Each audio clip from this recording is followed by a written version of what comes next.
diremos alguna. Así que vamos con los bloques, Emilio. Primero tenemos, básicamente son 3 bloques. El primero, me gustaría hablar de actualidad y he hecho pues una diferenciación. Todo lo que es actualidad geopolítica. He visto que haces unos informes conscientes de actualidad cada trimestre. Creo que el siguiente te toca en un mes, así que no sé si te lo habrás preparado o no, pero me encantaría poder hacer un poco ese análisis de actualidad trimestral en cuanto a lo social, económico y político, que es por donde se mueve. Luego tendremos un bloque de actualidad de consciencia. Este no te lo he visto hacer tanto con este título, aunque siempre es el tema, ¿no?, que tratamos. Actualidad de consciencia humana y planetaria. Luego vamos a ir a un tema que me parece también de la máxima importancia y muy de actualidad también, que es el tema de la vida y la muerte. Está habiendo pues un incremento en las muertes en todos los países. Parece ser que por motivos aparentemente no muy claros, según los medios, y eso hace que, pues bueno, que esté, si siempre está presente, pero si cabe, pues todavía más con los años que estamos viviendo. Y me gustaría enfocarlo desde el misterio de la vida, el misterio de la vida y de la iniciación y el sentido profundo de la vida. Esto tiene bastante que ver también con La gestión del misterio, que es un libro que hiciste con el querido Javier León. Hablar también del misterio de la muerte consciente, las señales del tránsito y las experiencias cercanas a la muerte, que es algo que a ti también te toca muy cerca por las experiencias que has vivido. Y finalmente el tercer bloque más abierto, el tiempo que quede, pues algunas preguntas del público. Así que no sé si quieres añadir algo, Emilio, comentar algo o entramos ya. No, vamos a entrar en materia porque el guión que has hecho es bastante amplio, así que sí, merece la pena que entremos en materia ya. Quería tocar todos los registros, que es difícil tenerte y me apetecía mucho, me ha costado sintetizar más. Así que vamos con el primer bloque, la actualidad geopolítica. Vamos a hacer un poco una revisión de cómo están las cosas, sobre todo cómo se van moviendo en el último trimestre, porque esto va muy rápido y estamos saliendo del verano y entrando ya, cuando nos vayamos a dar cuenta, en otoño. Así que te cedo la palabra, Emilio. Bueno, pues como tú apuntabas, Endica, efectivamente, para Ecocentro Televisión hago trimestralmente un informe que se llama así, Informe Trimestral de Actualidad, donde intento abordar los temas que están ahí en los informativos, entre comillas, pero de una forma consciente. Y no es dentro de un mes, es la semana que viene, el día 13 de septiembre, tengo el informe trimestral correspondiente ahora. Y bueno, a partir de ahí, yo diría que hay unos grandes temas que lógicamente de trimestre a trimestre, y yo diría que incluso últimamente ya de año a año, se van manteniendo como los temas que para mí creo que son los fundamentales.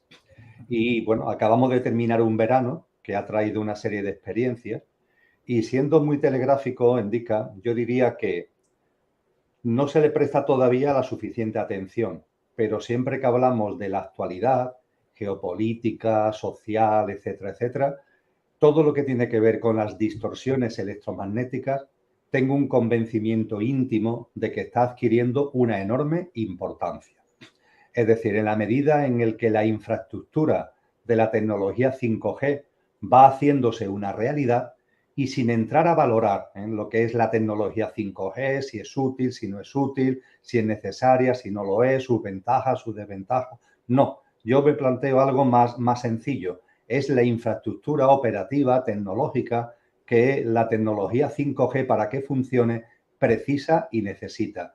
Esas decenas de miles de satélites que se están lanzando y orbitando en torno a la Tierra, los millones de estaciones bases que se sitúan sobre la faz del planeta y las comunicaciones electromagnéticas continuas entre todos esos satélites, entre sí y con las estaciones bases, y las estaciones bases con los satélites.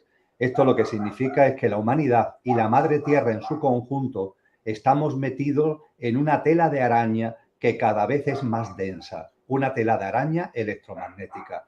Y ya por ahí aparecieron antes como vanguardia lo que se llaman las personas de alta sensibilidad, ¿verdad? Indica que nos venían avisando de los efectos que estas distorsiones electromagnéticas tienen para la vida en general y para el ser humano en particular. Y creo que en estos momentos estas distorsiones electromagnéticas están ya afectando de un modo que la mayoría de las personas afectadas no se dan ni siquiera cuenta. pero que tienen que ver con nuestro estado de ánimo, tienen que ver con nuestro carácter, tienen que ver con nuestro día a día. Percibo que hay demasiadas personas que van por la vida como si estuvieran agriadas, un carácter agrio, como enfadadas, tensas, como encolerizadas, que saltan a la primera, ¿no? Eso evidentemente tiene también motivos emocionales y mentales, pero creo que hay un telón de fondo de distorsiones electromagnéticas que, ya que me has preguntado, creo que es un tema que cuando hablamos de la actualidad tenemos que tener muy presente. Las distorsiones electromagnéticas crecientes en esa tela de araña en la que estamos metidos. Y desde luego, después de lo que han sido en todo el hemisferio norte durante el verano, en estos últimos meses, las famosas olas de calor, etcétera, etcétera, el cambio climático. Un cambio climático en donde sí decía que con la tecnología 5G creo que lo importante no es el debate sobre sus ventajas, sobre sus desventajas, sino que lo importante es darnos cuenta del sistema operativo, ¿no? Del entramado tecnológico que la tecnología 5G necesita. Pues en el cambio climático diría algo parecido. Creo que no nos debemos perder en el debate sobre las causas, que si es la mano humana, que si son procesos naturales, que si es un fenómeno, como yo percibo, ¿no? Multicausal, donde inciden distintos factores, pero con independencia de eso, lo más importante es que algo está ocurriendo con relación al clima en sentido amplio que está ya afectando a nuestra vida cotidiana, que está afectando a nuestra realidad y que está poniendo en solfa elementos básicos incluso del hábitat de supervivencia. No, por supuesto, que nos debería importar mucho más de lo que nos importa de multitud de especies de vida de todos los reinos de la naturaleza, sino también del ser humano. Entonces, los impactos cada vez más rotundos, cada vez más evidentes del cambio climático, mientras que las instituciones y los poderes oficiales no solamente no hacen nada, sino que lo que hacen es para incentivar precisamente todos estos efectos negativos, creo que es el segundo elemento que merece la pena destacar en el momento presente que estamos viviendo. Se hace estratégica como para darse cuenta de algo tan obvio como lo que estamos compartiendo. Te voy a hacer tres preguntas en el mismo orden en el que tú las has ido planteando. Hemos empezado con el electromagnetismo. Te las lanzo y tú te estructuras como quieras. En cuanto al tema del electromagnetismo, la pregunta muy, muy directa. Es cierto lo que dices, obviamente hay muchos factores. En todo lo que hemos hablado hay un montón de factores, desde lo emocional, la situación de tensión, pero también puede haber un factor electromagnético que esté afectando psicológicamente y a nivel energético, vibracional, a los seres humanos, relacionado con todo el tema de los 5 gatos y todo esto. Lo cierto es que es difícil a veces discernir porque yo ya cada vez tengo más el pensamiento de que a veces hasta que no estamos muy mal, no nos damos cuenta de que estamos mal, pero el juego ya no es tanto estar muy mal para darte cuenta, sino no llegar a percibir, a darte cuenta del potencial que puedes llegar a tener estando muy bien. Que te mantengas más o menos en un promedio. Entonces, uno se puede sentir más o menos bien y dice, no hay problema, yo estoy bien. Pero ¿cómo podrías llegar a estar en el caso de que estuvieses expresando sin limitaciones tu potencial? Entonces, en relación a este tema, ¿cómo crees o qué reflexiones has llegado en cuanto a cómo protegerse de ese electromagnetismo? Si crees que ese electromagnetismo obviamente no afecta igual a todo el mundo, pero en el caso de que esté afectando, si tu nivel vibracional es alto y tú tienes una capacidad de transmutación, tienes un cuerpo energético bien estructurado, con una buena cantidad de energía, con capacidad de irradiar, ¿hasta qué punto eso puede proteger? Primera pregunta. Segunda, en cuanto al tema del cambio climático, ¿qué porcentaje crees que es causa humana y qué porcentaje tiene que ver con cuestiones astrológicas del Sol, del planeta Tierra, de ciclos, igual que hay estaciones a lo largo de todo un año, igual que hay día y noche, hay ciclos que son mayores, algunos muy amplios, otros intermedios y cuesta más discernir porque no tenemos registros ni tenemos una vida que nos permita ver esos patrones. Entonces, ¿hasta qué punto crees que se mueve ese porcentaje? Porque probablemente haya un porcentaje, haya más de un factor. Y por último, en cuanto al tema de la Tierra plana que has introducido, pregunta también muy directa. Desde que hablamos ha pasado mucho tiempo, hay mucha información, tú eres una persona muy bien informada. ¿En qué punto está este tema? Tanto si consideras que hay argumentos de valor para poder justificarlo, como si consideras que hay argumentos de más peso para considerar que la Tierra es esférica. Y en tanto un caso como en otro, ¿cuáles crees que son las motivaciones, tanto para introducir un tema que está cogiendo tanta fuerza como el de la Tierra plana, como en el caso de que sí, te inclines más hacia una posibilidad de Tierra plana, entendiendo que cuando hablamos de Tierra plana no hablamos de ese modelo de una pizza que se cae el agua por los lados, sino hablamos de un modelo muy complejo, científico, que trata de explicar desde la ciencia cómo funciona, cómo ese modelo que nos has explicado puede funcionar, ¿no? en una Tierra plana, multidimensional, etcétera, etcétera. Entonces, ¿cuáles serían las motivaciones que hay detrás? Muy bien. Empezando por la primera cuestión que planteas. Sin ningún tipo de duda, cuando un ser humano en conciencia va avanzando en su plenitud, eso genera en nosotros un campo de fuerza vibracional. Y ese campo de fuerza vibracional, entre comillas, aunque no sea su objetivo, pero nos protege de las distorsiones electromagnéticas de nuestro entorno. Es decir, la expansión de la conciencia, que per se tiene un valor importantísimo, como elemento secundario y también significativo, genera un campo de fuerza que nos permite estar aislados o paliar en gran medida esas distorsiones electromagnéticas. Esto ocurre con la expansión de la conciencia, es decir, con tener una mirada trascendente de la vida, con tener una práctica de vida coherente con esa mirada trascendente de la vida, el percibir en nosotros que hay algo imperecedero que va más allá de la muerte, el que ese algo imperecedero vaya teniendo una mayor presencia en nuestra cotidianidad. Todo esto es lo que yo denomino expansión de la conciencia y esto nos protege de estas distorsiones electromagnéticas. Y tú has citado algo muy importante. Todos los seres humanos tenemos un cuerpo etérico o energético. Ese cuerpo etérico o energético es el que aporta vitalidad, el que nos aporta el ánimo, la fuerza vital para vivir nuestro día a día, para desde que nos levantamos hasta que nos acostamos poder vivir la vida con fuerza, con ganas, con entusiasmo. Y ese cuerpo etérico, mantenerlo lustroso, mantenerlo potente, es básico, es fundamental y muchas tradiciones espirituales nos hablan de esto. A partir de ahí, amén de este estado de conciencia y amén de este cuerpo etérico que aporta vitalidad y que recibe ese prana, ¿no?, que hablan los orientales, ese prana que nos rodea, que está en el sol fundamentalmente, que está en la naturaleza, captar ese prana y transmitírselo a nuestro cuerpo físico, que tenga también su impacto en nuestro mundo emocional y nuestro mundo mental.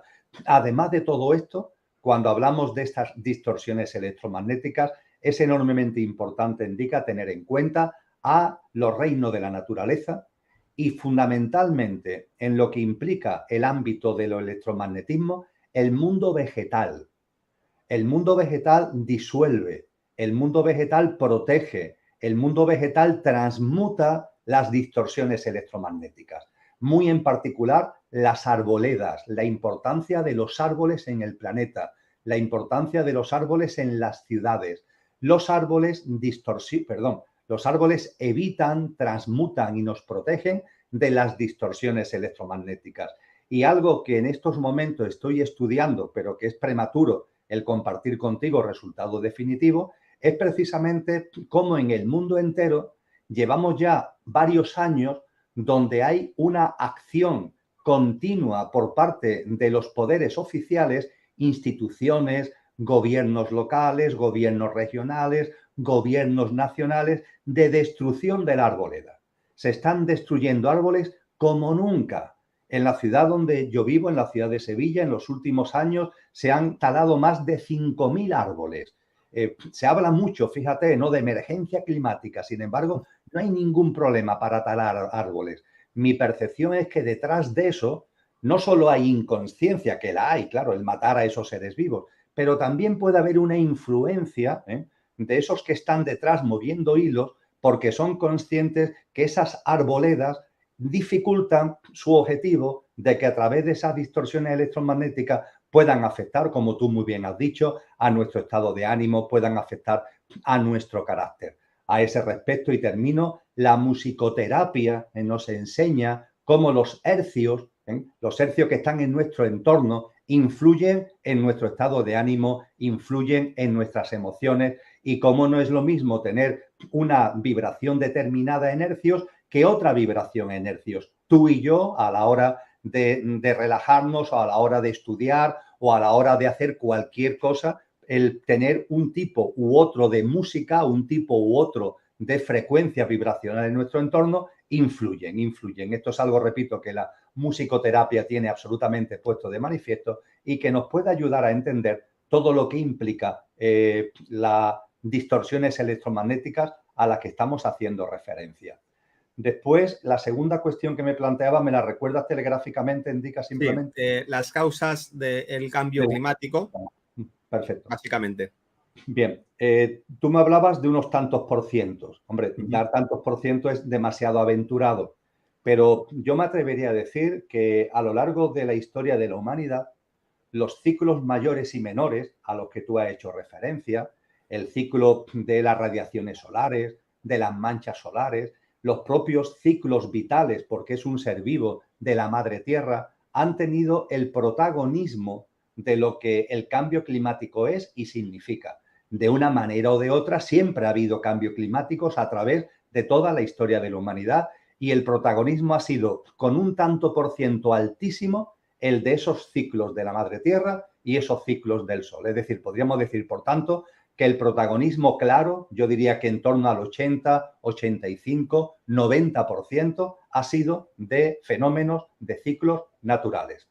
Esto cambia a partir de la revolución industrial, es decir, a partir de esas dos grandes oleadas de revolución industrial que se dan en el siglo XIX y que hace que a partir de 1870 la humanidad construya cada vez de una forma más global una sociedad industrializada, con todo lo que ello ha ido trayendo en las décadas siguientes. A partir de ahí, las influencias de lo natural siguen presentes, por supuesto, pero ha ido aumentando cada vez más el protagonismo de la mano humana. Es decir, esa mano humana que podía ser un 10% hablando en términos históricos, ha ido aumentando su peso, ha ido aumentando su peso, ha ido aumentando su peso. Y en mi modesto entender de las cosas, ahora con otros especialistas publico un libro sobre cambio climático que saldrá en diciembre de este año 2022. Hoy día, el tanto por ciento mayor es la mano humana. Yo diría que hoy día la mano humana tiene un peso de en torno a 2/3 del cambio climático que estamos viviendo y 1/3 se debe a fenómenos naturales. Se ha invertido la tortilla por completo y por supuesto que los procesos naturales tienen importancia, pero el protagonismo está en una sociedad, en un sistema socioeconómico que por sus pilares, por sus cimientos, por su despliegue y por su desenvolvimiento daña gravísimamente a la madre tierra y daña gravísimamente al hábitat también de supervivencia del ser humano. Todo además de una forma que entiendo que es querida y consentida por los que dirigen el sistema, porque de lo que se trata precisamente es de tener a la tierra malherida. A nosotros se nos quiere enfermos, se nos quieren distorsionados, se nos quiere vulnerables, porque de esa forma, como tú decías, lo decías muy bien, oye, no se trata de encontrarte medio bien. Si estuviéramos en plenitud, una persona en plenitud es cuando se plantea las grandes cuestiones de la vida, cuando estamos en una situación de vulnerabilidad, cuando estamos en una situación que no es de agotamiento, pero se le parece, estamos un tanto al límite, no nos podemos plantear otra cosa que la mera subsistencia, que la mera supervivencia. ¿Cómo vamos a traer a nuestra vida grandes preguntas? Buscar la verdad, ¿no? Como decía Cristo Jesús, busca la verdad, busca la verdad. ¿Cómo vamos a buscar la verdad si en mi día a día estoy con la lengua afuera o estoy al límite de mis fuerzas? Se nos quiere así. Y no solamente se nos quiere así como humanidad, sino que también se quiere a una madre tierra agotada, una madre tierra calentada, una madre tierra que además ese calentamiento sirva para meter prácticas de vida que al ser humano lo enfríe desde el punto de vista de su espíritu, de su fuerza vital, de su creatividad. Así que creo que esos tantos por cientos siempre están presentes lo natural y la mano humana, pero creo que en las últimas décadas ha habido una inversión absoluta de los porcentajes. Y yo me atrevería a decir que la mano humana hoy supone no menos de 2/3 de lo que es el impacto de eso que llamamos cambio climático, Indica. Sí, sin duda. Se ve muy claro al final la agenda hacia dónde dirige, ¿no? Y es como claramente todo va hacia robots biológicos, la humanidad de robots biológicos a todos los niveles, psicológico y a nivel también físico, y un planeta, pues eso, tecnológico, donde las cosas que pueden que pueden de manera natural revertir esa huella de la humanidad, como son, por ejemplo, los árboles, como son los mismos procesos climáticos de reciclaje de la humedad del agua. Vemos cómo están pues, los cielos por las mañanas en todas las grandes ciudades. Pues bueno, uno puede deducir fácilmente, sin llegar a lo mejor a saber con total claridad, ¿no?, cuál es el resultado final que se busca, pero sí la dirección en la que va. Y faltaba un tema de una repregunta, que es el de la tierra plana. Sí, lo hemos compartido, como yo recordaba hace un rato en otro programa. No tengo no tengo cosas nuevas que aportar. Lo resumo. Lo que hablamos en aquel momento lo resumo. Desde un punto de vista de lo pequeño, la Tierra es esférica. Ya los matemáticos griegos hicieron la demostración a través de la sombra de obeliscos, pusieron de manifiesto ese carácter esférico de la Tierra. Pero cuando se estudia lo que tiene que ver con la ciencia, en la ciencia hay dos grandes campos de acción: el campo de lo grande y el campo de lo pequeño, el campo de lo astrofísico y el campo de las partículas y de lo cuántico. Y la ciencia actualmente tiene contradicciones entre sí cuando analiza lo mayor y analiza lo menor, cuando analiza lo macro y analiza lo micro. Hay cosas que en lo micro se ven que no se ven en lo macro y viceversa. Incluso hay contradicciones que hoy la ciencia tiene encima de la mesa e intenta resolver. Digo esto porque cuando nosotros miramos a la Tierra, nos podemos acercar a ella con una visión micro o con una visión macro. Mi percepción es que desde una visión micro la Tierra es esférica. A partir de ahí, ¿por qué hay incluso ámbitos científicos que se plantean? Estoy hablando, por ejemplo, de la teoría del principio holográfico. Gerard Tehor, uno de los astrofísicos fundamentales que la promueven, es premio Nobel de Física. Y la teoría del principio holográfico nos empieza a hablar del universo como un holograma. Y el holograma significa que no tiene fondo. Es decir, parece que tiene fondo, pero realmente no tiene fondo. Lo que casa además con el hecho de que la astrofísica, por la densidad de la energía, por el estudio de la evolución histórica de la densidad de la energía en el universo, llega a la conclusión de que el universo es plano. Es decir, nos encontramos, por tanto, con una aparente contradicción entre una realidad micro, donde, por ejemplo, como marchan las sombras en obeliscos, nos da la percepción de una Tierra esférica, y es la Tierra esférica que cuando incluso salimos al espacio exterior muy cerca de la Tierra, podemos percibir ese carácter esférico del planeta, pero en paralelo, tanto la ciencia como la percepción de muchos seres humanos a veces perciben, a veces ven, a veces sienten, a veces tienen como destellos o tienen experiencias de un carácter plano. Ese carácter plano tiene que ver, indica, con el hecho de que el universo es plano. Y si el universo es plano, todo lo que hay en el universo a su vez es plano. Y la percepción de lo esférico no dejaría de ser una percepción de nuestros sentidos corpóreo-mentales, de la misma manera que cuando vemos una televisión o nos estamos viendo, tú me estás viendo a mí en estos momentos, yo te estoy viendo a ti, estamos viendo un fondo, pero ese fondo no es verdad, porque lo que tengo delante es una pantalla. Entonces yo diría que es una especie de paradoja, pero el terraplanismo y el esferismo no son contradictorios entre sí, sino que pueden ser verdades en función del ámbito micro o macro desde el que contemplemos esa realidad. Muy bien, seguimos con actualidad. Vamos al siguiente bloque, aunque vamos al final saltando porque todo se entremezcla. Pero hablamos más desde el punto de vista de actualidad, de conciencia, tanto humana como planetaria. Actualidad en el sentido de que nosotros estamos en un proceso consciencial que va acompañado de muchos eventos externos. Los eventos internos uno los vive desde su propia subjetividad. También desde lo colectivo cada vez se puede ver más, pues, y las redes sociales, esa interconexión nos lo facilita cada vez mucho más. Pero bueno, me gustaría plantear este tema y es muy amplio, así que puedes tirar por donde te parezca. ¿En qué punto estamos? ¿Hacia dónde nos dirigimos? O cualquier particularidad que tú estés reflexionando o considerando. Bien. Yo no tengo ninguna duda, Indica, por mi experiencia cotidiana, por mi experiencia diaria, por la personal y por las relaciones que mantengo, que son muchas, con el entorno que me rodea, de que la humanidad en conciencia está evolucionando de una forma imparable, de una forma enormemente fuerte y que cada vez hay más seres humanos que están percibiendo la vida de una manera distinta a los influjos que el sistema hace sobre nosotros y, en definitiva, a los paradigmas, a las pautas y a los hábitos de vida que el sistema quiere imponer.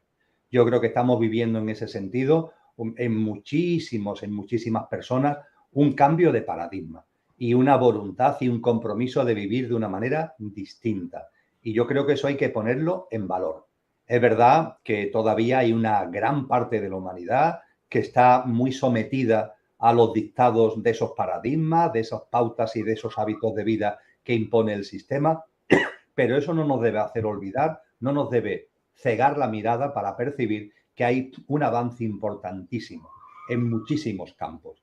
Este mes de agosto yo he tenido la experiencia de donde vivo, en la ciudad de Sevilla, de contemplar como una enorme cantidad de personas se movilizaban con algo tan aparentemente tonto como el salvar la vida de un árbol. Hablábamos de los árboles hace un momento, ¿verdad? Pues el intento de tala de un árbol centenario, de un ficus, en el barrio de Triana, ¿no? Y la movilización ciudadana espontánea, autónoma, ¿no?, que se ha organizado, las personas que cuando empezaron a talar ese árbol, afortunadamente se consiguió a través de un auto judicial parar la tala y el árbol se ha salvado.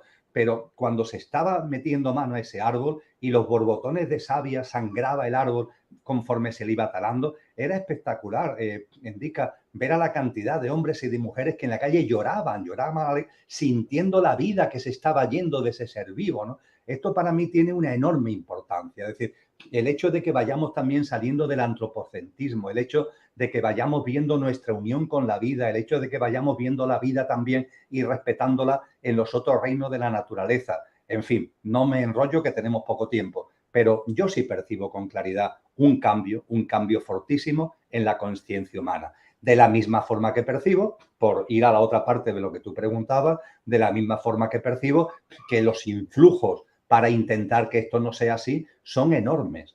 Los influjos que van dirigidos, no voy a repetir lo que hemos comentado ya, pero sí lo quiero recordar, a que no estemos plenos, a que no estemos en plenitud, a que seamos vulnerables de muchas formas, desde el punto de vista de nuestro estado energético y físico, desde el punto de vista de nuestra situación económica, porque esa vulnerabilidad nos convierte en débiles, nos convierte en manipulables y nos convierte en personas que se nos puede, entre comillas, llevar a un sitio o a otro. Eso lo estamos viendo. Y en el ámbito de las redes sociales, yo lo que invitaría fundamentalmente es a un compromiso, a una responsabilidad.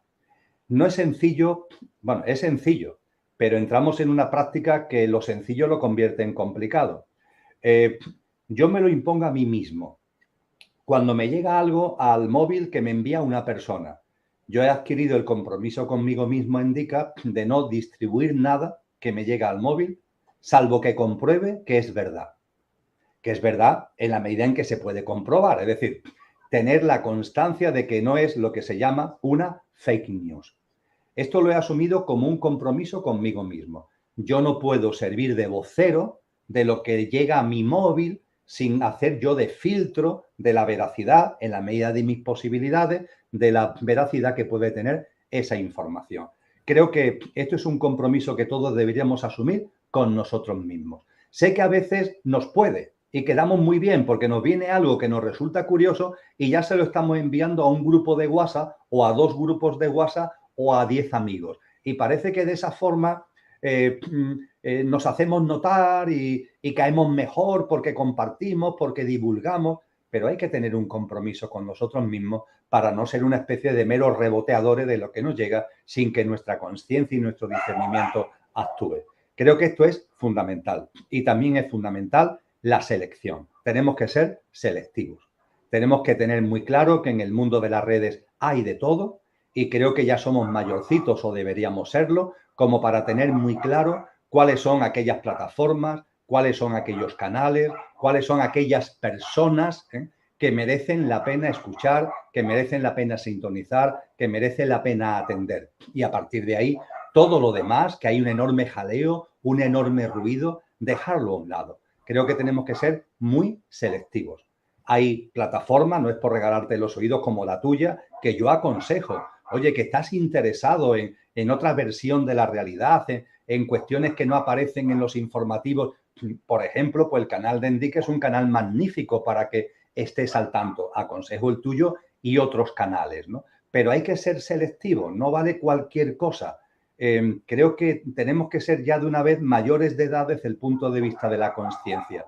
Y esto lo plasmo y concluyo, por tanto, en estas dos prácticas, que son prácticas de conciencia aplicada a las tecnologías y aplicada a las redes sociales. No ser reboteadores, hacer una labor de discernimiento en lo que de mi móvil, no en lo que entra, que no puedo controlarlo, pero sí en lo que sale. Eso entra dentro de mi responsabilidad y tiene que ver con mi discernimiento igualmente el ser selectivo y no estar permanentemente enganchándome a todo lo que me dicen, ni a todo lo que me llega, ni a todo lo que hacen publicidad, ni a todo lo que me va llegando por un lado ni por otro, porque eso nos mete en una maraña de confusión y finalmente altera nuestro ritmo de vida y a partir de la alteración de nuestro ritmo de vida altera nuestro mundo emocional y altera nuestro mundo mental. Yo coincido en que cuando nos vamos a lo sutil, ni siquiera mucho, ya comprendiendo lo sutil como lo emocional y lo mental, que es, vamos, está a la orden del día y tiene un poderío en nuestra vida superior a lo físico. Al final lo físico sirve a lo emocional, podríamos decir casi. Cuesta mucho cuando nos vamos a lo sutil mantener un criterio y un discernimiento que en lo físico, porque es más tangible, se ve muy claro. Entonces está muy bien trazar analogías. Y lo que estabas diciendo de la información, para mí es muy claro, al moverme en redes y ir profundizando, porque profesionalmente es una herramienta y canales como Telegram donde circula mucho la información. La información es un alimento emocional y mental y espiritual también puede serlo. Entonces, cuando uno pone delante suyo un plato de comida y está todo el día saturándose y comiendo cualquier porquería sin filtrarla, metiéndose cualquier mierda dentro del cuerpo, se entiende muy claramente, uno lo ve y saltan las alertas de que eso no es sano, no es saludable. Incluso tomas conciencia de que eso te está sentando mal. Pero cuando te vas a lo sutil, de lo emocional, de lo mental, de la información, tal como circula hoy en día, se pierde esa referencia. Y estoy muy de acuerdo en que no llegamos a percibir la gravedad, la dimensión de ese hábito de ser reboteadores de información constantemente, de no filtrar, de no tener tampoco un criterio para discernir en qué porcentaje algo que puede ser bueno llega a ser malo, como la medicina, como el alimento. La medicina es saludable, pero la tomas en dosis microscópicas o incluso homeopáticas, y ahí es donde produce un efecto positivo. Entonces, con la información negativa, con todo esto, ya estando las cartas encima de la mesa, creo que hay que ser muy cuidadoso y entender que es importante nutrirnos de todo, pero que hay alimentos que tienen que ser mucho más abundantes, como las verduras, como la comida fresca, ecológica, como el agua, y hay otros que tienen que ser mucho más selectivos, como son alimentos que son importantes, las noticias duras, negativas, de lo que está sucediendo en el mundo, pero que no pueden ser la base de nuestro menú. Así que coincido mucho en eso porque es algo que veo y que no... Como estamos con el móvil y estamos con otra cosa y ni siquiera le ponemos conciencia a eso, no nos damos cuenta del impacto en cadena que puede llegar a generar y cómo se generan esas viralizaciones de cosas y enfocan la conciencia en nuestro día a día. Bueno, quería hacer ese apunte. No sé si quieres añadir algo más, Emilio, si no seguimos. Recordar, lo sabemos, lo hemos compartido ya también en tu canal, pero nunca está mal recordarlo, que todas estas grandes plataformas, todas estas grandes redes sociales, las corporaciones, ¿no?, que andan detrás de todas estas grandes redes, lo que no cobran, lo hemos compartido ya y quiero recordarlo, repito, no cobran por una sencilla razón. Porque nosotros no somos clientes. Si fuéramos clientes de esas redes, nos cobrarían. Pero los seres humanos no somos clientes de esas grandes redes, de esas grandes plataformas. Somos el producto que venden. Somos el producto que venden. Por eso precisamente no nos cobran. Todo lo contrario, nos tendrían que pagar porque nosotros somos el producto que venden. Tienen un control absoluto, un monitoreo continuo y profundo de todo lo que vemos y no vemos, hasta qué punto lo vemos y lo dejamos de ver, etcétera, etcétera, etcétera. Y todo eso con sus algoritmos lo condensan a través de una serie de ratios donde miden nuestro mundo emocional, donde miden nuestro mundo mental, donde miden nuestros gustos, nuestras aficiones, etcétera, etcétera, etcétera. Y todo esto finalmente, esto es un producto que se vende. Se vende a grandes corporaciones a modo de marketing para procesos de venta, se vende a gobiernos que quieren también tenerlos monitorizados y controlados y, por tanto, tener esa conciencia, no perderla. Yo no estoy haciendo un llamamiento, ni tú, por supuesto, a que nos alejemos de la tecnología, pero que conozcamos sus pros y sus contras, que seamos conscientes que esas grandes corporaciones no nos cobran porque para ellos somos el producto que venden y que no olvidemos nunca esto y a partir de ahí que utilicemos el sentido común, que utilicemos nuestro compromiso y nuestra responsabilidad y utilicemos el discernimiento para convertir estas tecnologías en un instrumento de conciencia y no en un instrumento de atontamiento y de adoctrinamiento. Y también comprender esto que dices del algoritmo, que es fundamental. O sea, hay algoritmos que son ya inteligencias artificiales súper inteligentes que aprenden, sobre todo cuando miras como lo que es YouTube, Google. Hemos visto con la censura de una manera muy clara, porque no tenían otra opción, tenían que mostrar un poco eso, porque al final, si de manera orgánica la información la hubiesen dejado circular, la dejasen circular, eso sería un potenciador de la conciencia, de lo real, de lo orgánico, de lo que se está moviendo. Entonces es muy importante comprender que los algoritmos, por cómo están programados, porque el algoritmo al final está programado por un ser humano, pero están programados para no servir a la luz, para servir a la naturaleza inferior, por la propia, no digo, estoy convencido de que es deliberado, pero incluso aunque no fuese deliberado, simplemente por esas descargas de dopamina, eso que sirve a los instintos más primarios del cerebro límbico, lo sexual, lo morboso, aquello que despierta en ti, aunque solamente sea por eso, y creo que va mucho más allá, que hay algo deliberado para manipular la percepción de conciencia, la opinión pública, que es lo que crea realidad. De hecho, Julian Assange decía que a él lo que le horrorizó más es ver cómo todas las guerras se habían podido producir únicamente porque contaban con la manipulación de los medios de comunicación. Si no, ninguna guerra se hubiese podido producir. Con el respaldo de las mentiras difundidas por los medios de comunicación. Entonces, los algoritmos al final, cuando tú ves lo que te muestran, el tipo de música que sale, el tipo de programas, es todo para servir la naturaleza inferior. La parte instintiva, la parte que no conecta con lo trascendente, que no conecta con el trabajo interior. A lo mejor se da de manera orgánica. No sé si es antes el huevo o la gallina, porque también es verdad que eso a lo mejor tú lo lanzas y tampoco tiene tanto impacto, pero hay que tenerlo muy en cuenta. Educar también los algoritmos dentro de lo posible. Entender que al final cuando tú miras una cosa o cuando tú prestas atención a algo que a lo mejor no está en tu esfera de conciencia, lo que estás haciendo es reforzar que se te empieza a mostrar mucho más eso. Y entonces es un tema al final que cuesta mucho de darse cuenta de las implicaciones que tiene, de cómo nos afecta, de la adicción que genera también el estar ahí, en toda esa vorágine de información con el teléfono en el bolsillo y la desconexión de la realidad, de que lo que sale por los medios de comunicación y por las redes sociales no es la realidad, es una parte muy sesgada de la realidad que está para condicionar la opinión pública y para producir un efecto que está muy estudiado a través de la geoingeniería, que hay institutos que se dedican a ello y que además se promocionan ya abiertamente. Y es un tema mucho más importante de lo que parece y es un arma de doble filo, porque es verdad que también es la herramienta que nos permite conectarnos, comunicar y expandir mucho la conciencia. Pero el algoritmo no está para servir a ese propósito. Tenemos que ser nosotros que aprendamos a utilizar eso de manera consciente. Bueno, adelante, Emilio. No, totalmente de acuerdo, Indica. No puedo aportar más de lo que tú has dicho, lo comparto al 100%.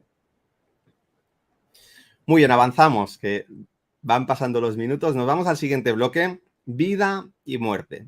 Vamos a hablar de la vida, del misterio de la vida, aunque a veces se viva la vida desde lo prosaico y no se profundice en eso, pero ahí es donde está el sentido de la vida, en el misterio y en lo profundo, de la iniciación, entendiendo la iniciación como que en la vida, a través de entender el significado profundo de la vida, el propósito del perfeccionamiento, del trabajo interior, uno se va iniciando a nuevas realidades desde las tradiciones esotéricas, y en este libro se habla de ello, y en muchas de las corrientes espirituales que sigue se habla de la iniciación como procesos en los cuales tú te estabilizas en un estado de expansión de conciencia, en un estado vibracional, y hay diferentes etapas que marcan la madurez, igual que a nivel físico uno pasa por, es un bebé, es un niño, es un adolescente, es una persona pues más o menos mayor de edad, es una persona madura. A nivel de conciencia también se dan todos esos procesos, y ese es el primer bloque. Así que es bastante amplio y te cedo la palabra.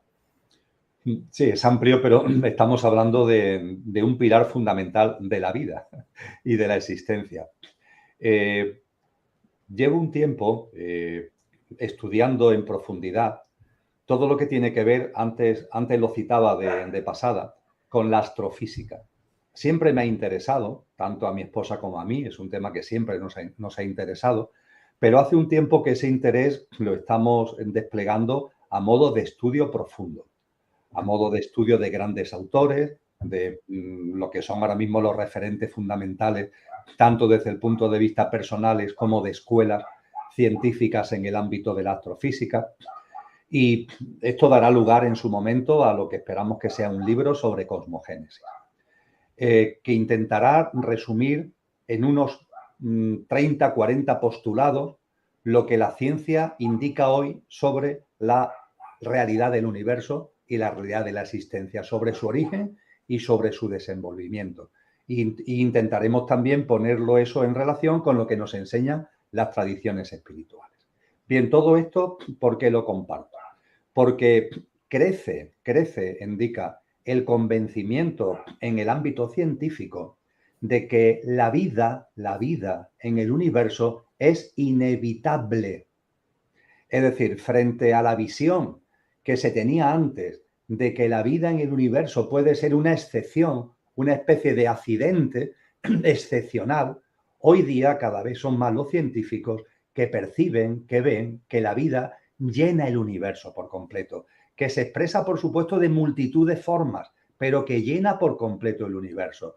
Y cada vez más son los científicos de renombre que incluso nos hablan de que el universo es una inmensa unidad de vida orgánica, una inmensa unidad de vida orgánica.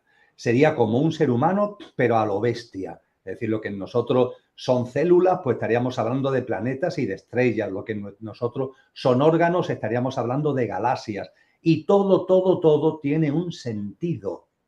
Es decir, la visión de que la vida llena el universo y de que el universo es una inmensa unidad de vida orgánica, lleva a su vez a la convicción de que no hay azar, de que no hay casualidades, sino que esa vida y el universo mismo se despliega con un sentido. Y sentido, es importante que lo recordemos, que tiene las mismas letras que destino y no es casual. Cuando hablamos de sentido, también hablamos de destino, se forma en castellano con las mismas letras. En definitiva, cuando hablamos del universo, cuando hablamos de la realidad majestuosa en la que vivimos, tenemos que percibirlo cada vez más como una vida en despliegue, como una vida en evolución, de la que nuestra vida forma parte, y forma parte, como muy bien ya nos enseñó Willy Jigger con su famoso libro La ola es el mar, no forma parte de una manera pequeñita como un grano de arena en el desierto, no. Es verdad que mi vida, la tuya, son olas en la gran vida, en el gran océano de la vida del universo. Pero siendo olas, somos también el océano, somos también la vida misma, porque es esa vida la que se está expresando, es esa vida la que se está expresando en ti. Cuando esto lo vamos, de alguna forma, no viendo intelectualmente, que es un paso evidentemente necesario, sino que lo vamos integrando, vamos comprendiendo lo que los orientales llaman el Tao.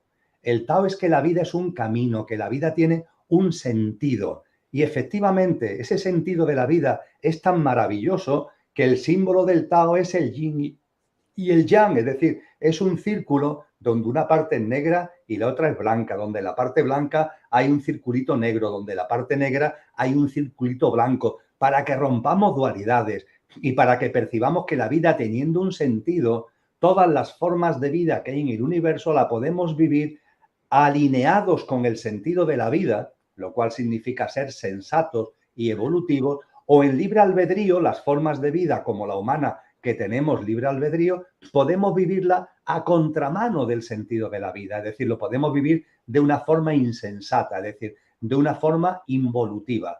Y el Tao, el sentido de la vida y el sentido del universo, es tan majestuoso que todo lo admite e incluso tiene la capacidad de que lo que va a contramano de la vida, insensato, involutivo, darle la vuelta en conciencia a favor de la vida. Esto, dicen los maestros, no justifica el dolor, el sufrimiento que originan aquellos que van a contramano de la vida. Ir a contramano de la vida es el servicio a mí mismo, el yo, y yo soy aquí lo único que importa y lo único importante, pasando por encima de los demás, de los seres humanos, de las otras formas de vida. Eso origina dolor, eso origina sufrimiento, y los maestros nos dicen, ese dolor y ese sufrimiento no lo justificamos. Allá cada uno en su proceso evolutivo, su alma, etcétera, etcétera, al originar ese dolor y ese sufrimiento. Pero que seamos conscientes que en lo macro el sentido de la vida es tan majestuoso que incluso lo involutivo lo convierte en evolutivo.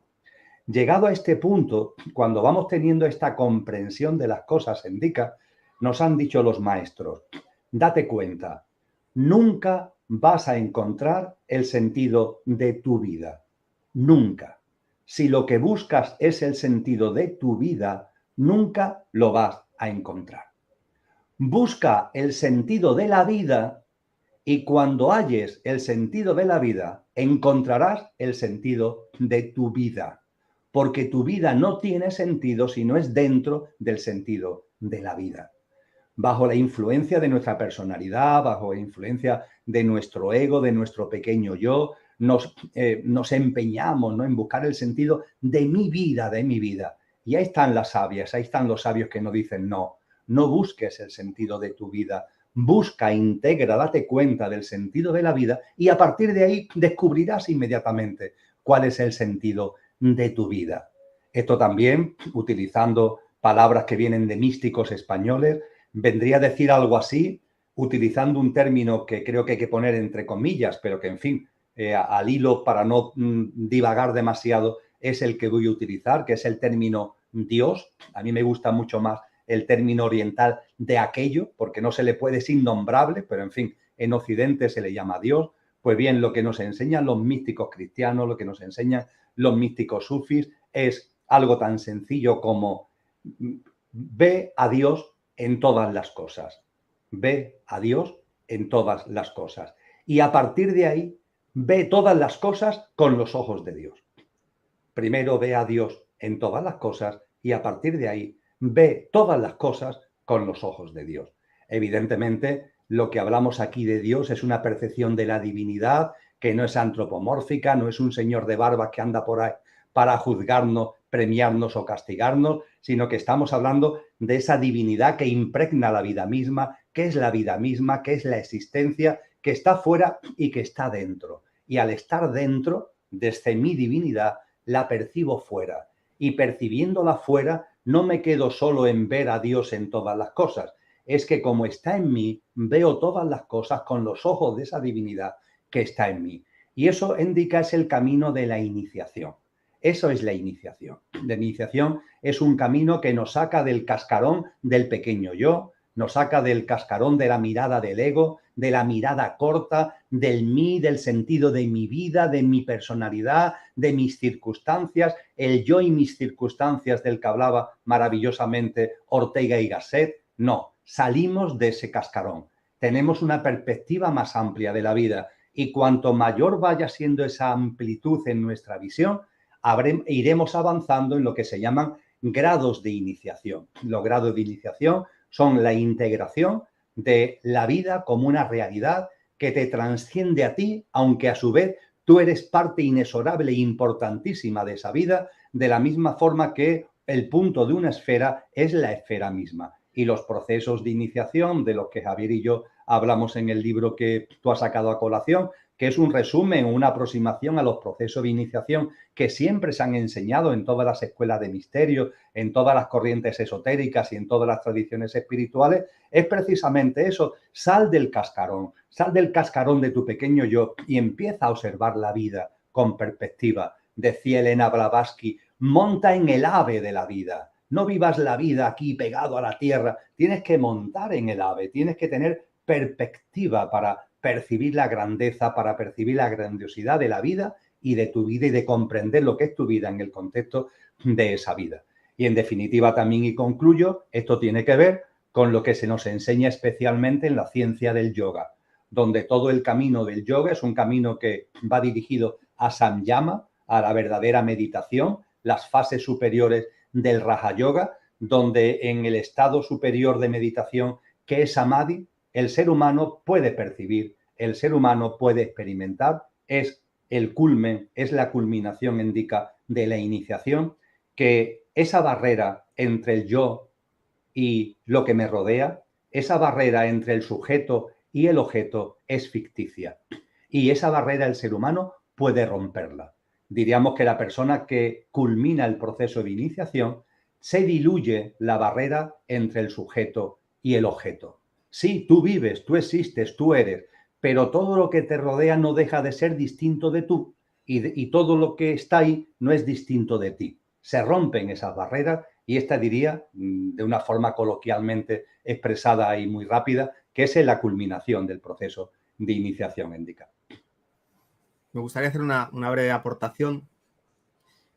Claro que este tema es muy amplio y cada uno lo está mirando y lo está mirando desde un lugar, desde una posición diferente. Entonces, no es algo que se puedan dar recetas generales y hay todo un trabajo de trabajarse a sí mismo, ¿no? De empezar no por aquello que está lejos o aquello que es abstracto, sino por los conflictos que uno tiene, por las dificultades que uno va encontrando recurrentes en su día a día.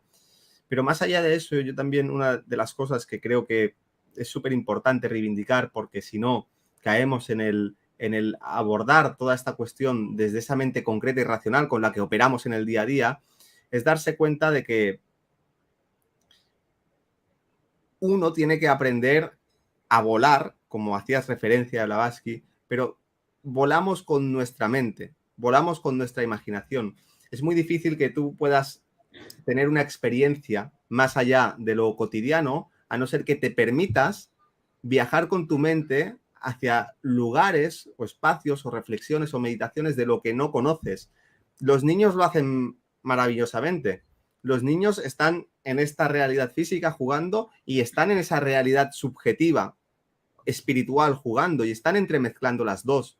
Entonces, yo creo que es muy importante como adultos recuperar eso y darse cuenta de que no es un juego de fantasía, sino que es el juego de ir hacia los reinos psíquicos, los reinos de la imaginación y transportarte a esa mente abstracta que te lleva a otro estado de conciencia diferente, donde todo esto que estabas comentando cobra un sentido experiencial, porque te mueves en otra mente, que está más conectada con el espacio, que está más conectada con espacios, con sensaciones de plenitud, con el observador, con la contemplación y con empezar a vivir de verdad las mismas cuestiones que están enfrente tuyo, pero desde otro lugar.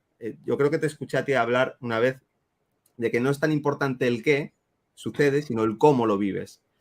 Es muy difícil vivir el cómo de una manera muy diferente, a no ser que consigas ir un poco más allá de esa mente concreta, racional, en la medida de que no tienes una experiencia más allá de eso. Y hay que atreverse a experimentar y a jugar. Obviamente, el conocimiento es muy importante porque al final es un mapa que te señala caminos, pero hay que salir de lo intelectual y hay que irse hacia el mundo de las sensaciones. Obviamente hay que hacer un trabajo de silenciación interior y de evitar los conflictos, porque cuando vas hacia eso, lo primero que te vas a encontrar son todas las cosas que no has resuelto anteriormente. Y eso hace que la vida de verdad merezca, en cualquier circunstancia y contexto, merezca de verdad la pena vivirla. Creo que es muy importante tener en cuenta cuando hablamos de estas cuestiones, el desde dónde las abordamos? Me recuerda lo que acaba de compartir, una de las primeras canciones, creo que fue de las primeras que compuso Joan Manuel Serrat, que fue la banda además de una película, la segunda película que él interpretó siendo muy jovencito, Vivir para vivir, donde hablando de la vida, él dice, ¿qué más da que pegue o bese? ¿Qué más da que pegue o bese? Es la vida, es la vida. Recientemente leía una de las últimas cartas que escribió Oscar Wilde, la escribió desde prisión. Oscar Wilde, siendo un personaje de los más famosos de Inglaterra, es encarcelado allá por 1895 por su homosexualidad y es encarcelado y condenado a trabajo forzado. Y había sido delatado por su amante, por Douglas. Y él escribe una carta, estando en la cárcel, escribe una carta a Douglas, llevaba 2 años y medio en la cárcel Oscar Wilde, indica, y le escribe una carta que fue publicada a la muerte de Oscar Wilde y que hoy la podemos encontrar. Es una carta como las cartas antiguas. Hoy es un libro de 110 páginas y lo podemos encontrar con el título De Profundis. De Profundis. Aconsejo, a la hora de entender lo de pegar y besar la vida, aconsejo enormemente la lectura de esta carta de Oscar Wilde, porque él perdona a Douglas. Le agradece que lo haya delatado, que lo haya traicionado, porque el hundimiento que ha tenido en su vida le ha abierto puertas experienciales, como tú decías, que antes le estaban vedadas y que si no hubiera sido por esa experiencia terrorífica de ser absolutamente desterrado, ninguneado, expulsado, arruinado, etcétera, etcétera. De hecho, él cuando sale de la cárcel se va a vivir a París y muere en la indigencia absoluta a los pocos años. Pues bien, él habla de toda ese valor que tiene esa experiencia. Y hay un momento concreto que dice, Douglas, yo antes de vivir esta experiencia solamente degustaba los frutos del lado luminoso del jardín. Solo degustaba los frutos del lado luminoso del jardín.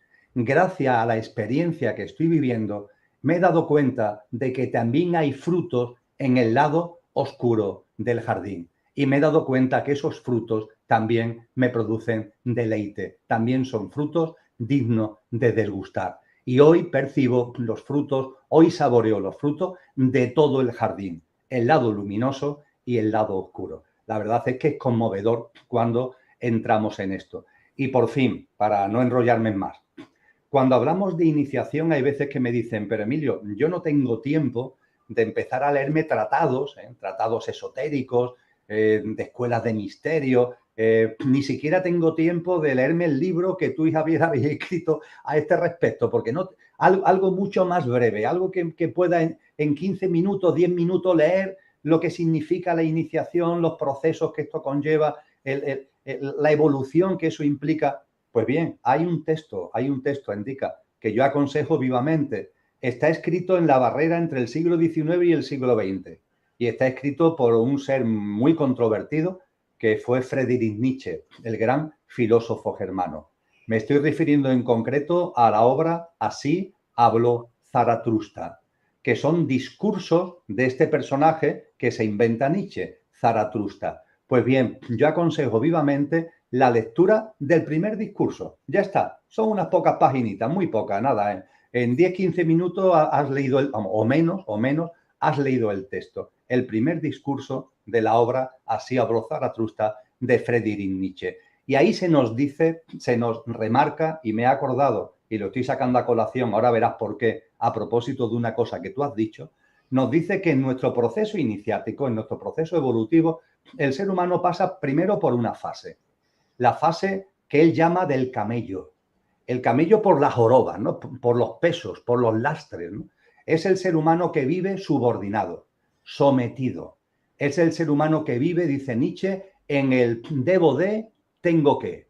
Tengo que, debo de, tengo que. Todo el tiempo eso, sometido, con presión, con obligaciones, con deberes, intentando hacer las cosas lo mejor posible, pero siempre pisoteado.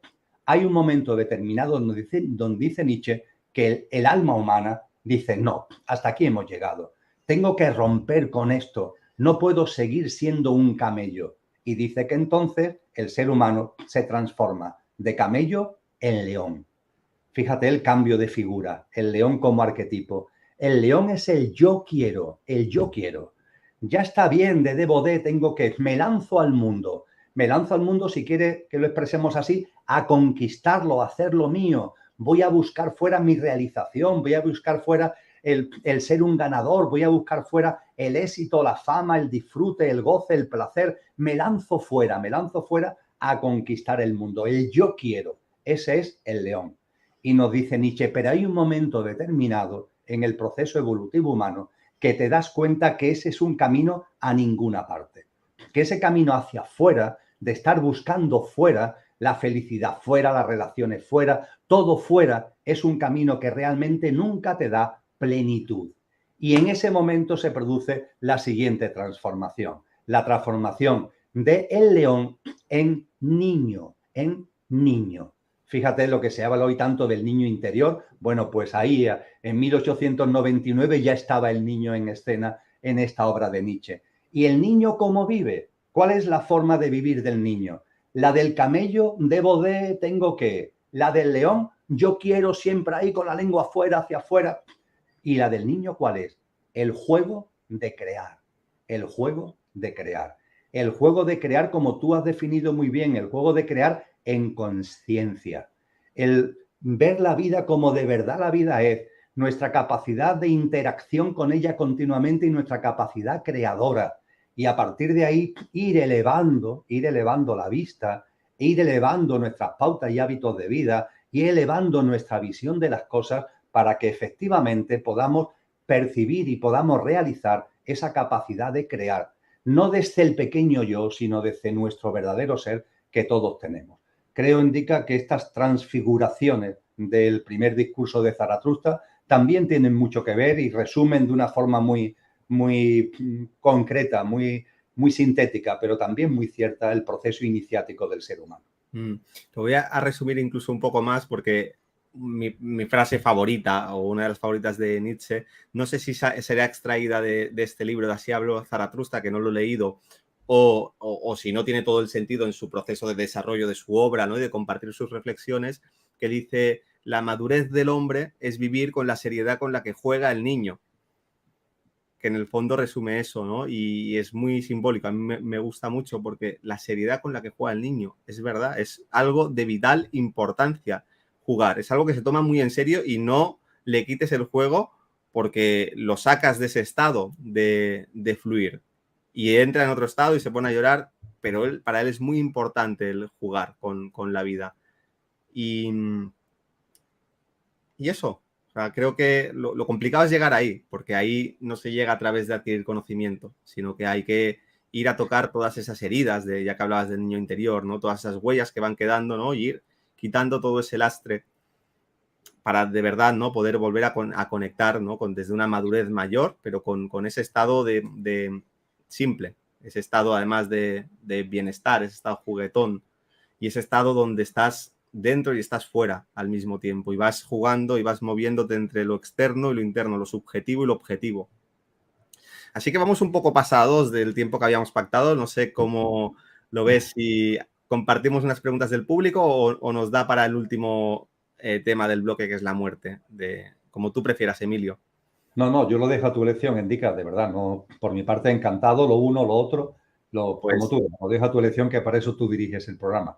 Pues venga, vamos a extendernos un poquitín más. No hace falta que tampoco nos enrollemos muchísimo, pero el misterio de la muerte consciente, las señales, y esto buscando por ahí algún vídeo vi que hablabas, no vi el vídeo, pero vi que hablabas también de las señales del tránsito y luego desde lo particular, tu experiencia personal, las experiencias cercanas a la muerte, que fue, yo creo, un momento muy culminante en tu vida que pues, fue transformador y que marcó una etapa, no sé hasta qué punto, un cambio de dirección. Así que hablemos un poco de la muerte, del misterio de la muerte. Además he visto que entraban preguntas, así que las agruparemos con este bloque. Muy bien. Quizá lo primero a tener en cuenta de que todos los sabios y sabias que están ahí como referentes de la civilización, todas las tradiciones espirituales, todas las escuelas filosóficas trascendentes, multitud de textos y documentos desde hace milenios y desde hace muchísimo tiempo que el ser humano ha ido escribiendo y ha ido compartiendo. Todo lo que las experiencias cercanas a la muerte ponen de manifiesto, todo lo que nos indican las personas que tienen el don, porque cada uno tenemos nuestros dones, y hay personas que tienen el don de ver desencarnados, es decir, de ver almas que acaban de fallecer sus cuerpos físicos y que están desencarnando. Todo esto indica, para mí, son fuentes que hablan con claridad de que hay vida más allá de la muerte. No es una creencia, no, es algo que viene dado, que tiene el soporte en todas estas grandes fuentes, ¿no? Siempre que escribimos un libro, siempre que mantenemos una tesis o una hipótesis, necesitamos fuentes, ¿no?, para reforzar eso que estamos diciendo. Pues creo que hay fuentes muy importantes que nos hablan con claridad de que la vida es mucho más que la vida física. Diríamos que la vida es un continuum que se despliega por distintas habitaciones y fundamentalmente ahora estamos en la habitación de la vida física. Cuando nuestro cuerpo físico fallece, vamos a una especie de vestíbulo, que es el tránsito por el que accedemos a la otra habitación de la vida, que es la habitación de la vida en el plano de luz. Pero la vida es un continuum y lo que somos, ahora está aquí, en esta habitación. Cuando mi cuerpo deje de funcionar, pasaré a estar en la otra habitación. Y tanto en la habitación de la vida física como en la habitación del plano de luz, soy yo. El yo soy del que tanto nos han hablado las tradiciones espirituales, el ser. Hay que diferenciar, afortunadamente otros idiomas no, pero el castellano lo permite, entre ser y estar. El ser es un continuum, el estar depende. Ahora estamos en la habitación de la vida, en el plano físico, y habrá un momento determinado que lo que somos estará en la vida de la habitación en el plano de luz. Creo que es muy importante tener en cuenta esta diferencia fundamental entre el ser y el estar. Dicho esto, la muerte consciente. ¿La muerte consciente qué significa? La muerte consciente significa que desaparece la muerte. Es decir, yo no tengo ningún tipo de duda, indica, de que este cuerpo y esta personalidad que es Emilio, hay un momento determinado que va a morir. Pero sé igualmente que lo que yo soy no se va a ver afectado por la muerte de Emilio. Es decir, la muerte de mi estar no va a afectar a mi ser. Y cuando se produzca ese momento, yo lo viviré no desde el estar, lo viviré desde el ser. Y lo que percibiré desde el ser y desde la conciencia, mira, ya llegó el momento. El coche que estaba utilizando ya ha dejado de funcionar. Me bajo del coche y voy a la habitación de la vida en el plano de luz. Mi ser pasa a estar en ese otro plano, en esa otra habitación, que es el plano de luz. Y lo hago con plena conciencia. Hay seres humanos a lo largo de la historia de la humanidad que esto lo han hecho una realidad. Yo aspiro a vivir mi muerte física de esta manera, un acabarse del estar, pero mi ser sigue en su plenitud, en conciencia vive esa muerte de este estar y su paso a ese nuevo estar en la habitación del plano de luz. Y hay una frase, hemos hecho referencia a distintos autores, ahora vamos a ir a algo que es mucho más que un maestro para mí, ¿no?, que es Cristo Jesús. Cristo Jesús, cuando ha resucitado, pasa 40 días aquí con su cuerpo de resurrección, que es el cuerpo etérico, el que utiliza, el cuerpo físico había fallecido, utiliza el cuerpo etérico como cuerpo de resurrección durante los 40 días que está aquí, y en esos 40 días se dirige a sus discípulos, los que están con él, y le dice: hay entre vosotros aquellos que no probarán la muerte. El no probar la muerte. El no probar la muerte, ¿qué significa? El no probar la muerte es algo que tenemos todos los seres humanos a nuestro alcance. Y el no probar la muerte significa que cuando el cuerpo muere, tú sigues en plenitud de conciencia. Estabas en plenitud de conciencia el minuto antes del fallecimiento o el segundo antes del fallecimiento, y cuando el fallecimiento se produce, tú sigues en plenitud de conciencia. Estabas centrado en el ser y cuando cambia el estar, tú sigues centrado en el ser y no hay cambio en ti. Tú sigues siendo, tú sigues siendo ese ser. ese no probar la muerte, es el no probar la muerte de la que nos hablan muchas tradiciones. He cogido esta expresión de Cristo Jesús porque creo que es maravillosa para resumirlo, pero está en muchas tradiciones. Y el no probar la muerte significa también que en conciencia sabemos que, evidentemente, nuestra vida aquí es perecedera, pero también somos conscientes de que no es casual ni el cuándo ni el cómo, ni el cuándo ni el cómo. El cuerpo físico fallece no por casualidad. El cese del estar no es casual, tiene que ver con el ser. El ser está aquí por algo, un propósito de vida, lo que los orientales denominan el Dharma. Y cuando eso se ha cubierto, cuando eso se ha cumplido, dejamos este estar desde el ser que somos. Por tanto, el cuándo, el momento, el día, la fecha, la hora en la que se produce el fallecimiento e incluso el cómo, enfermedad, accidente, etcétera, etcétera, no es casual. Todo tiene un sentido profundo que está relacionado con el ser y su interacción con ese estar. Y a partir de ahí lo que nos enseñan estos maestros es que cuando el ser humano va a llegar el momento de desencarnar, puedes percibirlo en conciencia. No hace falta que nadie te avise, no hace falta que nadie te diga nada. Tú empiezas a sentir en tu interior que has alcanzado la plenitud, es decir, que has cubierto el propósito de vida que te trajo aquí. Y a partir de ahí ya empiezas a darte cuenta que llega el momento de hacer el equipaje porque este estar se termina para que tu ser pase a otro estar. Pero nos dicen incluso que para las personas que esto todavía en conciencia le puede parecer muy extravagante o incluso un imposible, nos advierten de que la vida da señales. La vida, que estamos co-creando continuamente, da señales. La vida te indica, cuando vaya a llegar ese momento, la vida te lo va a indicar. La vida te va a reflejar, va a ser un reflejo de ti mismo para que te des cuenta que desde tu ser ha llegado el momento de partir, de abandonar este estar. Todo eso tiene que ver, indica, con la muerte consciente. Y las experiencias cercanas a la muerte lo que ponen de manifiesto es todo esto que estamos compartiendo, una experiencia cercana a la muerte como la que yo viví o las muchísimas que están documentadas, que están acreditadas, incluso por neurocirujanos, por científicos, por personal sanitario y personal médico, todas ponen de manifiesto esta enorme diferencia, interacción, pero a su vez diferencia que hay entre el estar y el ser. Y la muerte consciente es el destino natural en conciencia del ser humano. Es decir, el hecho de que la muerte deja de existir. Eres. Ahora estás, ahora no estás, estás aquí, estás allí y el ser se mantiene inmutable, el ser se mantiene en conciencia y no probamos la muerte. Yo creo que también es importante la noción de que cuando te mueres eres lo mismo que eras aquí. Es decir, si tú has estado en el estar solamente, pues ahí va a haber una gran confusión, porque donde siempre te has identificado está muriendo.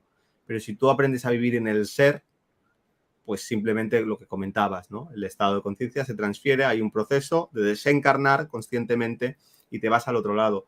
Y no he tenido la oportunidad de interactuar con algunas, pero no tantas como para poder tener referencias muy amplias o muy claras, pero desde luego he estado muy pendiente del proceso, estoy muy pendiente del proceso de nacimiento, de concepción y de crecimiento en la barriga de mi mujer y de cercano nacimiento. Y las señales son tremendas. Desde el segundo uno de la concepción, si estás atento y tienes una mínima sensibilidad, y los cambios energéticos que se producen son enormes. ¿Cómo no va a haber? Y de hecho, las pocas referencias que tengo de la muerte a través de algunas terapias que he realizado de personas que estaban cerca del proceso de desencarnar, también son muy claras, cómo la energía se va retirando del cuerpo y cómo se va focalizando una gran cantidad de energía ahí arriba.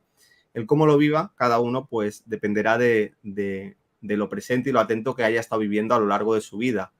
Pero no puede haber un cambio, una transformación tan grande sin que haya señales. Hablo de señales sutiles o energéticas, pero que seguro se manifiestan también físicamente. De hecho, yo creo que coincide mucha gente, ¿no? De que en el momento de que la persona se está ya está desencarnando, hay cambios físicos muy claros. Claro, estamos hablando ya de un periodo que ya es muy evidente en las últimas instancias, pero que obviamente tiene una continuidad y que probablemente se note mucho, mucho antes. Al final estamos en lo mismo, ¿no? En que vas a morir como hayas vivido, generalmente, más allá de circunstancias kármicas, ¿no? Que uno pues, no puede saber. Bueno, vamos a compartir, si te parece ya, para cerrar, tenemos, ya que nos hemos tomado esta licencia, alargarnos hasta y media, un par de preguntas que hay. Haremos un par que tengo por aquí localizadas. Vamos con esta de Virginia. ¿Qué opináis de la moda en el mundo espiritual de saber el origen estelar? Me rechina mucho. Para ti, Emilio. Bien, lo de origen estelar, me imagino que se refiere a que venimos de otros planetas, ¿no? Semillas estelares, el de dónde vienes, etcétera, etcétera. Las razas con las que estás asociado, todas estas cuestiones. Desde el punto de vista de nuestro ser, que las tradiciones espirituales denominan fundamentalmente espíritu, somos realmente multidimensionales. Y si estamos en este plano, que es un plano de vibración, entre comillas, baja, es un plano maravilloso, pero desde el punto de vista de su gradación vibracional es un plano de baja gradación vibracional, si la luz del espíritu llega aquí, significa que esa luz del espíritu está en todos los otros planos de mayor nivel vibracional. Es decir, si aquí hay un foco de luz y el foco de luz da aquí, significa que ese foco de luz no solamente está aquí, sino que está en todos los puntos intermedios que hay hasta aquí. Desde el punto de vista, por tanto, del espíritu, del ser, somos multidimensionales. Ahora bien, desde el punto de vista de la consciencia que somos en el plano humano, tenemos que tener una cosa muy clara. Cuando llegamos a este plano, nuestro proceso evolutivo se desarrolla en este lugar, en este sitio. Soy más concreto todavía. Nuestro proceso de reencarnaciones, que es un proceso dilatado en el tiempo, de evolución en consciencia, es un proceso que si se comienza en la Madre Tierra, desde el punto de vista de toda la evolución que en este plano corresponde, se desarrolla y se despliega en la Madre Tierra. No hay salidas a otros planetas, no hay salidas.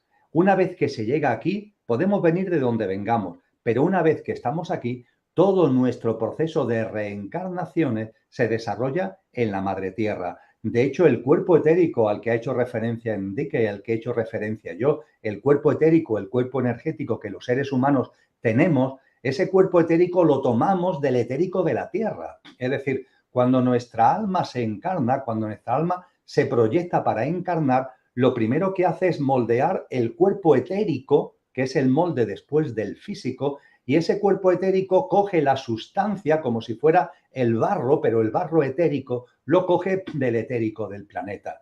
Con lo que nuestra primera madre es la Madre Tierra, que nos proporciona la sustancia etérica con la que el alma, como si fuera un alfarero, hace el jarroncito de lo que va a ser tu cuerpo etérico, mi cuerpo etérico. Después, en el proceso de fecundación y en el proceso de gestación en el vientre de la madre, le he dado la enhorabuena a Indica por su próxima paternidad en privado, aprovecho para hacerlo ahora en público, pues bien, ahora van a tener una hermosa niña, pues bien, esa hermosa niña está ahora en el vientre de la mamá. ¿Y la mamá qué es lo que ha hecho? La mamá, sobre el molde del etérico, le ha ido suministrando los componentes del cuerpo físico. Es como si el etérico fuera el tapete de un rompecabezas, de un puzzle que lo suministra la Madre Tierra, y ahora la mamá biológica nos da las fichas genéticas, celulares, que se van poniendo encima del cuerpo etérico para formar ese precioso bebé que después, cuando nace, es un ser humano que se desarrolla físicamente, emocionalmente, mentalmente. Todo esto lo estoy comentando para poner en evidencia la enorme ligazón que hay con la Madre Tierra. No es ninguna tradición espiritual, ninguna corriente espiritual seria habla de que cuando llegamos a este plano estamos aquí 2 encarnaciones, pero ahora encarnamos en las Pléyades y después encarnamos en Sirio y otra vez volvemos a encarnar aquí. Eso no lo mantiene ninguna tradición espiritual seria. Es mucho más una moda del supermercado espiritual, como dice esta persona, como dice Virginia, que una realidad. Así que yo comparto este sentir que tiene Virginia e insisto, venimos de muchos sitios. Una vez que llegamos aquí, nuestro proceso evolutivo en la Madre Tierra va ligado durante toda nuestra dilatada reencarnaciones en nuestro proceso de evolución en conciencia a la Madre Tierra. Buenas, al morir a la mente nuestra de esta vida, ¿qué le pasa? Al morir, ¿qué le pasa a la mente que hemos tenido durante esta vida, esa encarnación? Bien, en esto las tradiciones y todas las escuelas son muy claras y muy precisas. Cuando el fallecimiento físico se produce, muere lo físico. Punto. Lo etérico, que ha sido el molde del físico, como acabamos de compartir, se disuelve y vuelve a la Madre Tierra entre 48 y 72 horas. Es el proceso, el tiempo que requiere el etérico para disolverse. Ese barro que habíamos tomado, que habíamos hecho el jarroncito de nuestro cuerpo etérico, se disuelve y en 48 72 horas se disuelve en la Madre Tierra. A partir de ahí, de lo que es nuestra parte perecedera, ¿qué es lo que sigue vivo? Lo emocional y lo mental. Al plano de luz, a esa otra habitación de la vida, solo puede llegar, solamente puede estar el ser. En las tradiciones occidentales, la dimensión álmico y espiritual. Es lo único que puede llegar a esa otra habitación, lo único que puede estar en la otra habitación, que es el plano de luz. Y ese vestíbulo que hay entre la habitación de la vida en el plano físico y la habitación de la vida en el plano de luz, ese vestíbulo que es el tránsito, es el lugar donde se disuelve lo emocional y lo mental. Lo mental y lo emocional, y en el caso de la pregunta, lo mental, tiene que disolverse. Y esa disolución en el tránsito, lo apuntaba también Indica, puede ser más o menos larga, puede ser más o menos, si queréis que utilicemos esta expresión, dificultosa. ¿De qué va a depender? De la densidad. Si nosotros por nuestra forma de vida hemos generado un mundo emocional y mental muy cargado, muy denso, muy egoico, eso en el tránsito está llamado a disolverse, pero claro, al ser tan denso requerirá, vamos a hablar en términos de esta habitación del plano físico, requerirá más tiempo que en el caso de personas que por su forma de vida, por su práctica de vida, no hayan densificado tanto, no hayan sido tan egoicos, tan egocéntricos y no hayan densificado tanto su mundo emocional y su mundo mental. Así que al morir a la mente de esta vida, la mente está llamada a disolverse junto con lo emocional en el tránsito y ese proceso de disolución durará más o durará menos en función de lo cargado que nuestro mundo emocional y mental lo hayamos creado en esta vida física. Bueno, pues nada, vamos a cerrarlo aquí, que estamos a punto de llegar a 1 hora y media. Agradecerte mucho, Emilio, pues el placer, el gustazo de estar aquí compartiendo contigo todo este rato. Creo que pues todos los que han estado aquí acompañándonos también lo han hecho. Además, he visto un número muy fijo todo el rato, lo cual me lleva a pensar de que ha estado la gente bien atenta, sin fluctuar mucho. Algunos se iba, algunos lo sustituía, pero ahí hemos estado. Y pues darte la última palabra, Emilio, por si quieres compartir algo más, tanto a nivel de lo que hemos hablado aquí como a nivel de tus actividades, de los proyectos que desarrollas. Bueno, lo más importante indica mi agradecimiento. Siempre te lo doy, pero es verdad, y no lo digo protocolariamente. El agradecimiento por abrirme esta ventana. Desde el punto de vista de actividades, ya que tú andas por Cataluña, pues compartir que como todos los años impartiré un taller en Barcelona que este año 2022 será el sábado 5 de noviembre. Estaré allí compartiendo un taller en la tarde del sábado 5 de noviembre. Y por lo demás, tan importante como el agradecimiento y mucho más importante que mis actividades, que nos mantengamos con mucha conciencia, que nos mantengamos con mucho discernimiento, que nos mantengamos con mucha confianza en la vida y con mucha esperanza. Estamos creando algo muy bello. Es verdad que en nuestro entorno las cosas están cayendo, pero hay que ser consciente que esa caída no es ni más ni menos que el problema necesario para que surja algo nuevo. Estamos naciendo de nuevo cada uno y estamos dando lugar a algo hermosísimo colectivo que Cristo Jesús llamó una nueva generación humana y en ello estamos. Así que más allá de todas las circunstancias duras de la vida, de las noches oscuras en las que pueda estar cada uno, de la distopía en lo personal y en lo colectivo que estamos viviendo, permíteme que mis últimas palabras indica sean unas palabras de aliento, sean unas palabras de ánimo, sean unas palabras de confianza y sean unas palabras de conciencia. Estamos creando algo muy bello y lo que late en el corazón de tantas personas y brilla en nuestras almas, lo estamos haciendo realidad con esa capacidad creadora a la que hemos hecho mención durante la grabación. Pues con estas palabras de Emilio nos despedimos. Muchísimas gracias a todos y bueno, estaremos en contacto a través de las redes como de costumbre.